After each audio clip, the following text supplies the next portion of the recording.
This video is sponsored by Alcid eHomes, whose mission it is to accelerate the advent of sustainable, healthy living systems around the world. This video is sponsored by Squarespace. Hi, and welcome to Best in Tesla. So people are saying just wait until the old OEMs comes with an affordable EV. Then they will outsell Tesla like it was nothing. But they are already here and have been for 4 years, kind of, because the Chevy Bolt has been here for 4 years and it is a more affordable car than the Tesla Model 3. But it doesn't sell any meaningful amount of EVs. They have sold just over 100,000 Bolts in a little over 4 years versus Tesla Model 3 that has sold over 800,000 units in just a little over 3 years. So why is this? Well, let me tell you why, and let's dive right in.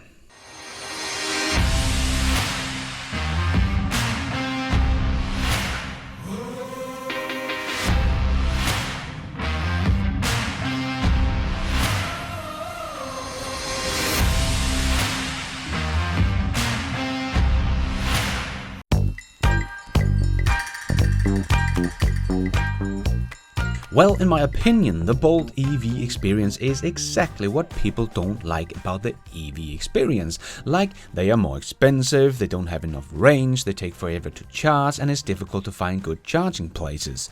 Ergo, EVs are more inconvenient. And when we look at the Chevy Bolt, this is kind of true, and that is why the EV Bolt is almost hurting the EV revolution more than it is helping, because people will have a bad experience with it. Not everyone, of course, but many will find the drawbacks compared to the ICE version. But let's just take a look at this, because if you live in a house and don't drive more than 100 miles a day, which most people don't, the Bolt will be just fine. You'll have no trouble with it. You will have the experience of how easy and convenient it is to have an EV.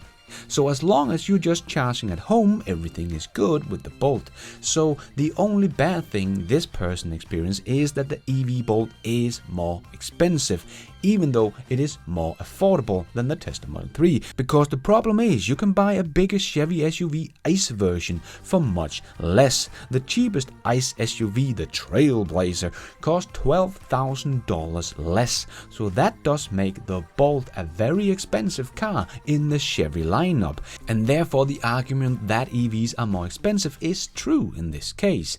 The range is decent on the Bolt, not great but decent, just over 250 miles, so the minimum in range in my opinion, so more than enough for most people's everyday usage. But when the day comes that you have to go on a road trip, this is where the Bolt falls flat on its face, because it does have 259 miles of EPA range, and we do know that out of EPA, WLTP and NEDC, EPA is the one that is closest to reality, but still not what you get in real life driving. Like my Tesla Model 3 long range, I have about 353 miles of EPA range, but most people get about 250 miles of real life mixed driving. So that is about 30% less range than the EPA. Not every car has the same amount of difference from EPA, but most is at least about 20% less than the EPA range, because it is still best case scenario. And my very first video here on YouTube was actually me showing it is possible to get 353 miles of range in my Tesla Model 3 long range, but it's just not how you would drive your car normally. So if we do that with the Bolt, take away 20%, not 30%, but only 20% away, we are down to about 200 miles of range.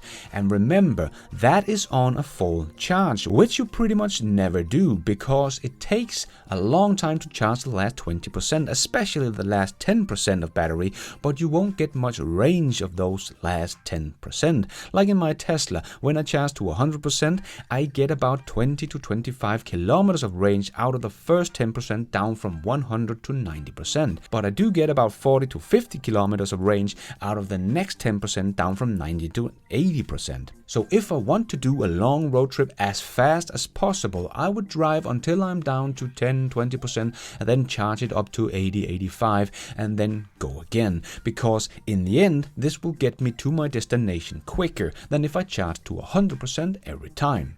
So the Bolt EV has about 200 miles of range in real life. But if you go on a road trip and charge when you're down to 10 or 20%, let's say 15%, and charge up to when you hit 80 or 85, that would only give you 130 to 140 miles of range. So that is the range you have on a road trip.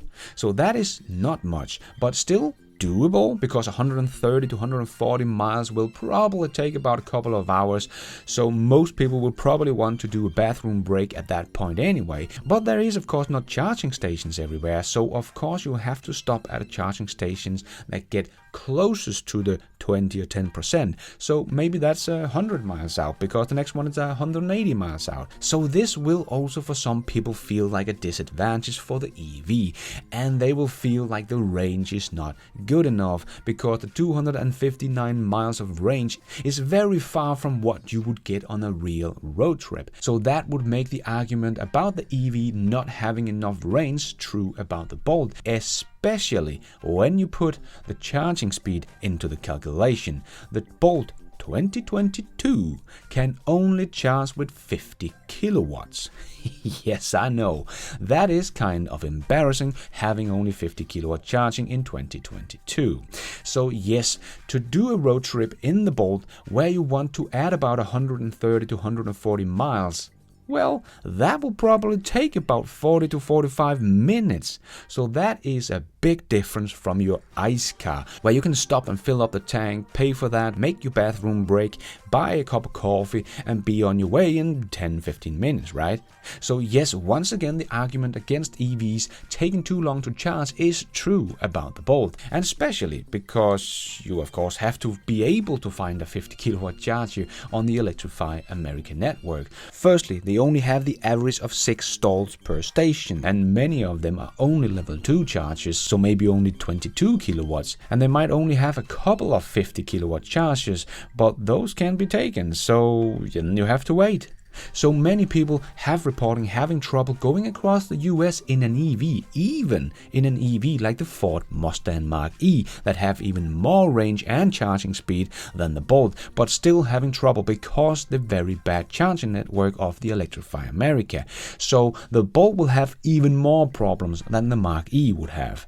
So this makes the road trip experience with the Bolt not so convenient, and the argument about EVs not being good enough on road trips and charging take forever and trouble with finding good charging places and so on is kind of true with the Bolt. So in my opinion, the Bolt is fueling the argument against the EV revolution because the EV is simply not good enough. Like Elon said, if you want new technology to take over, it must be better than the old technology. And with the Bolt, you do save on maintenance, you can charge at home and is quiet to drive, but the rest of the argument against the EV is kind of confirmed. And before we continue, a quick word from today's sponsor, Squarespace. Squarespace is not only very simple to use, but they actually have award-winning template design, so no matter what you want to make a website about, Squarespace has you covered, with hundreds of beautiful templates. And with every single template, you will still have endless design choices to make your website look as your website and not like everyone else's. And even when you made the whole website, you can still, with a few simple clicks, try a whole new design out and see how it looks. And if you should ever be in need of help, Squarespace has not only award-winning designs but also award-winning customer service, ready to help you 24/7. So no matter what you're looking for, I will bet you Squarespace has a design for you. So head over to squarespace.com for a free trial. When you're ready to launch, go to squarespace.com/bestintesla to save 10% of your first purchase of a website or domain. Enjoy. Let's get back to it. But if we take the Tesla Model 3 that has been selling 8 times more than the Bolt in 20% less time and is only speeding up, it sold 120,000 in Q1 of 2021. That is more than the Bolt has sold in the entire 4 years of its existence. So why is this? Well, in my opinion, it is because here most of the arguments against the EV is simply not true. Firstly, Tesla doesn't have a nice version of the car. So there are no cheaper alternative. Then we have to look at the ICE competition. But then again, the Tesla is not a slow little family Tupperware box like the Bolt. It is a mid-size luxury sedan, and if we look at the competition that has a chance of keeping up with the Model 3, well then we have to look at something like the BMW M3 series, and then the price is pretty much the same. Except the true cost of ownership is much better with the Tesla, because there are very little maintenance and electric being cheaper than gas, so here the Model 3 is actually cheaper than the comparable ICE competition. So even though the Model 3 and the Y and the S and the X are not affordable cars, they are in their respective luxury segment, not more expensive compared to the ICE competition. They are actually better cars, but when it comes to true cost of ownership, they are actually more affordable.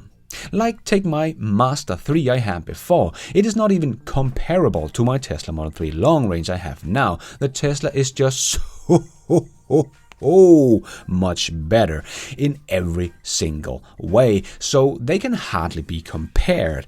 But even though the Master 3 I had was the one with the big equipment package and big motor and so on, it still doesn't come close to the Tesla Model 3, but it's only about $16,000 cheaper than my Tesla Model 3 long range. But with the driving we do in my family, I actually save about $4,000 in maintenance and gas alone a year. So in only 4 years, my Tesla Model 3 will be cheaper in true cost of ownership than my Master 3. And I have already had it for 2 years now, so 2 more years, and this much better car will be more affordable for me and my family than our old polluting Master 3. So no, the Tesla Model 3 is not an expensive car, it's just not an affordable car. But even the Model S Plaid that cost $130,000 is one of the best bargains on the planet. You cannot get a nice car that can match this car, but you can easily find a luxury ICE car that costs much more. So this is already a big piece to the puzzle to why the Model 3 sells so much better than the more affordable Chevy Bolt. Even though the Model 3 is $10,000 more expensive, because you can't get anything better for that price. But the Model 3 long range, that is the most popular model, also have over 100 miles more range than the Chevy Bolt. So the range problem we discussed with the Bolt also goes away with the Tesla Model 3. Also because they have a much better charging network with more chargers per stations, and they are pretty much all 120 kilowatts or more. You won't find any 50 kilowatt charger anywhere, but you will find 250 kilowatt chargers. And Tesla has even updated their software in their car, so now it also shows how long time the proposed waiting time at a station is if all the chargers is being used, because Tesla knows where every single car is, so they can calculate how long the waiting time is at the station by looking at the numbers of Tesla at the location not charging. This is so cool, so you would know if you should go to another charger. This is something only Tesla can do. No other OEM has this kind of integrated ecosystem. And again, a 50 kilowatt charging is the Bolt's top performance, getting 100 miles in 30 minutes, where the Tesla Model 3 will get 75 miles in 5 minutes. So in just 10 minutes, it would get about 150 miles of range. So when you're done with your 10-15 minutes break, your car is ready to go. So you won't even experience waiting on your car at the fast charger. Maybe only 5 or 10 minutes waiting at the slow charging station. And they are still 2 to 3 times faster than what the Bolt can take. So this is a very big difference from the Bolt. So with the Teslas, the argument about having to sit there and wait for a long time on a road trip is also not true about the Tesla. Of course, not everywhere on the planet, but the Tesla Model 3 is not expensive for what you get. It is actually some of the best value of any car, if you ask me. It has the range and charging speed and charging network to make it convenient even on a road trip. And yes, I have tried this. So to me, this is why the Tesla Model 3 sells such an insane amount of units compared to something like the Bolt that is much more affordable, but you will also have almost all the cons of an EV because it's too expensive for what you get. You don't have the range and definitely not the charging speed. And this is still two of the most important facts to why people don't buy an EV: range anxiety, lack of range and slow charging. And you will get this with the Bolt, but not with the Tesla Model 3. So yes, people are waiting for more affordable EVs, but they will come from Tesla first, not the old OEMs. Someone like Volkswagen have been out saying they don't expect to come out with an EV of something comparable to the Polo until maybe 2026. And Tesla will come out with their $25,000 EV in only about 2 years. And when they do, GM can wave bye-bye to their Chevy Bolt because Tesla will not make a cheap car. They will make an affordable car, because that is also the problem for me with the ID.3, for example. This is not as well built as a normal Volkswagen car and is still too expensive for what you get. And we see that even here in Europe, the ID.3 can't even match the sales of the Model 3. And that is because, in my opinion, just like the Bolt, it is not really good value for money, and it still doesn't charge as fast as a Tesla, and doesn't have the range of a Tesla, and doesn't have the great charging network as a Tesla, and the software of the ID.3 and the ID.4 is just very laggy and not so great. Where with the Tesla, you will get some of the best software you will find in any car, and the ID.3 is much closer to the price of the Tesla Model 3 than the Bolt is, so it is hard not to compare these two cars, and then the ID.3 just falls flat on its face. But I think when Tesla makes an affordable car for $25,000, I will bet you this car is going to be much better than the Bolt and the ID.3, much better specs all around for a much cheaper price, still with much superior charging network and charging speed. And not to forget, full self-driving capability. This car will likely kill the Chevy Bolt. Why pay more for something that gives you less in every single way possible? GM would have to lower their price by a lot and up the specs already in 2023 if they want to sell as much as one single Bolt. And the Tesla Model 2, or whatever it's going to be called, will in my opinion be a much better car than even the ID.3. And Volkswagen don't expect to come with any affordable cars before 3 years after Tesla start production of the Model 2. So if the old OEMs think that Tesla Model 3 and Y is hurting their sales, well, they have seen nothing yet. The Model 2 will really show how far the others are behind, because then we can start the timer and see just how long time it would take for the other guys to come with an EV with those specs for that price. Nobody has still caught up to the Model 3. So the Tesla Model 3 and Y sells like candy to kids because the product is just that good, and the argument against EVs don't really hold true, and every time a person tries it, it will blow them away. We don't really see that with the Bolt or the ID.3 for that matter. The Model Y and 3 are insanely good value for money, which something like the Bolt is not. So this is why the Tesla sells every single car they make, and GM Bolt needs half a decade to sell as many units as the Model 3 has done in 1 quarter, even the smallest quarter in this year. Yeah, what Tesla offers is simply what people want, but not all can afford it yet. And of course, Tesla also has the amount of batteries to sell the most EVs. Ford and GM wouldn't be able to sell 500,000 EVs here in 2021 even if they wanted to, because they don't have the battery to do so. So that is why we will continue to see Tesla sell more EVs than anyone else. They have the desired product and can actually produce EVs in high volumes and earn money on it. And as I said many times before, 2021 is going to show us exactly that, and 2022 will only accelerate this fact further. And thank you for watching. And until next time, take care out there and be nice.